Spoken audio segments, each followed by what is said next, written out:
नमस्कार, मेरा नाम अनुराग है और आप देख रहे हैं कुमार अनुराग ऑफिशियल। आज की इस वीडियो में हम डिस्कस करेंगे कि एनसीईआरटी पुस्तक की क्या उपयोगिता है सिविल सर्विसेज एग्जामिनेशन में। जब हम सिविल सर्विसेज एग्जामिनेशन की बात करते हैं तो सिविल सर्विसेज एग्जामिनेशन में मुख्यतः हमारे सामने दो एग्ज़ाम आते हैं। एक है Uttar Pradesh Public Service Commission का एग्जामिनेशन और दूसरा एग्जामिनेशन है संघ लोक सेवा आयोग का examination, Union Public Service Commission का एग्जामिनेशन। इसके थ्रू जैसा कि हम सभी जानते हैं कि IAS, IFS, IRS etcetera etcetera इन पोस्ट के लिए चयन होता है, आईपीएस। और यहाँ पर जब हम चर्चा करते हैं तो पीसीएस एग्जामिनेशन में हमारे पास बहुत सारी पोस्ट आती हैं, एसडीएम एक्सेट्रा एक्सेट्रा। तो इन एग्जामिनेशन के लिए इन आयोग के द्वारा इस प्रकार के एग्जामिनेशन लिए जाते हैं। अब चूंकि ये एक अधिकारी वर्ग का एग्जामिनेशन है और परीक्षा का स्तर भी अच्छा है और परीक्षा कराने वाली संस्थाएं जो हैं एक आयोग हैं, तो उनके परीक्षा का एक लेवल होता है।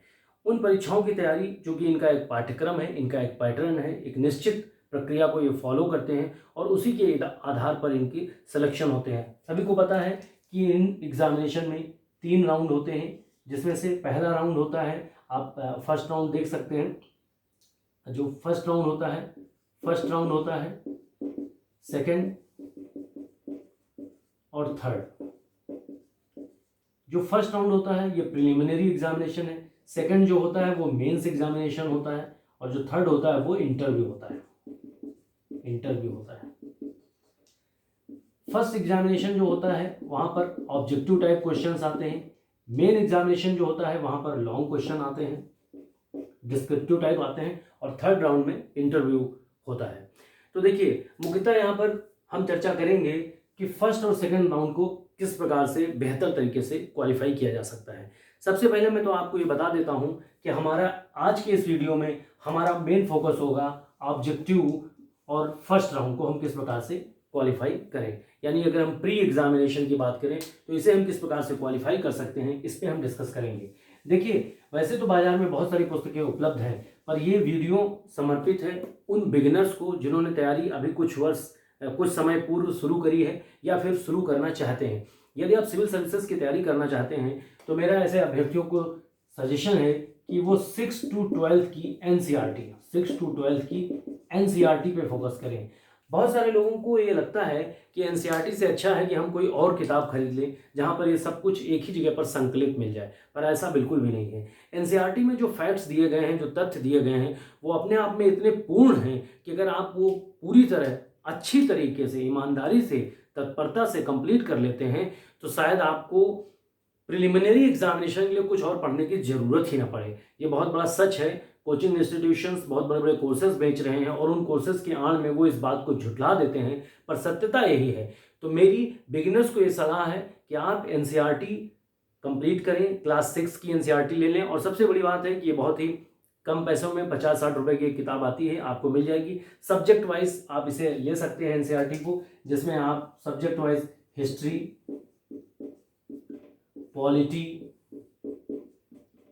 जियोग्राफी, इस प्रकार से आप इकोनॉमिक्स,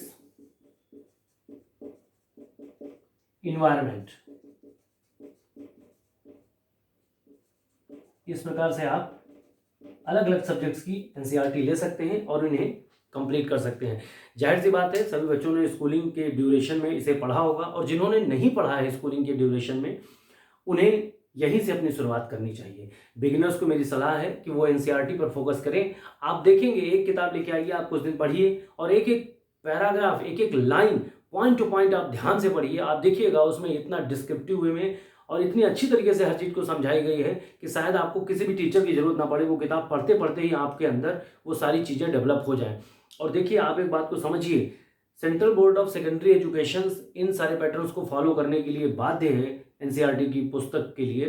तो आप वहां पर देख सकते हैं कि उनके एग्जामिनेशन का पैटर्न भी धीरे धीरे इसी तरीके से बदल रहा है। क्लास 6, 7, 8, 9 में वो जो है कथन और निष्कर्ष जैसे क्वेश्चंस अपने पेपर, अगर 40 नंबर का पेपर है तो 20 नंबर का वो यही देते हैं। यानी कि उन्होंने भी इस पैटर्न को फॉलो करना शुरू किया। और ये समझ, इस प्रकार के क्वेश्चंस आप तभी कर पाएंगे जब आपने डिटेल में स्टडी किया हुआ है। तो मेरी सारे बिगिनर्स को सलाह है कि वो एनसीईआरटी पर फोकस करें। एनसीईआरटी में वो सारे तथ्य समाहित किए गए हैं, संकलित किए गए हैं, क्योंकि एनसीईआरटी पुस्तक बहुत रिसर्च और एनालिसिस के बाद बनती है। तो इन एनसीईआरटी पुस्तक में वो सारे फैक्ट संकलित किए गए हैं जो यूपीएससी और यूपीपीएससी जैसे एग्जामिनेशन के क्वेश्चंस बनते हैं। ऐसा पूर्व में कई सिलेक्टेड स्टूडेंट्स के द्वारा ये बात कही गई है कि ये क्वेश्चन एनसीईआरटी से हूबहू आए हैं। तो बिगिनर्स को मेरी सलाह है कि आप एनसीईआरटी कंप्लीट करिए, और जब तक कि एनसीईआरटी आप कंप्लीट नहीं कर लेते हैं तब तक आप कहीं भी मत भटकिए। और एनसीईआरटी कंप्लीट करने में कुछ वक्त लगेगा, हो सकता है 4-5 महीने आपको लगने दीजिए। अगर आपने एनसीईआरटी अच्छे से कंप्लीट कर लिया तो आपकी एक समझ डेवलप होगी और आप इस प्रकार के एग्जामिनेशन में बहुत अच्छा प्रदर्शन कर पाएंगे। कैसे लगा वीडियो? अपने विचार जरूर बताइएगा। नेक्स्ट वीडियो में मैं मेंस एग्जामिनेशन के लिए भी आपको बताऊंगा कि किस प्रकार से आप बेहतर तरीके से मेंस एग्जामिनेशन में आंसर राइटिंग कर सकते हैं और वो कंटेंट आप कहां से प्राप्त कर सकते हैं।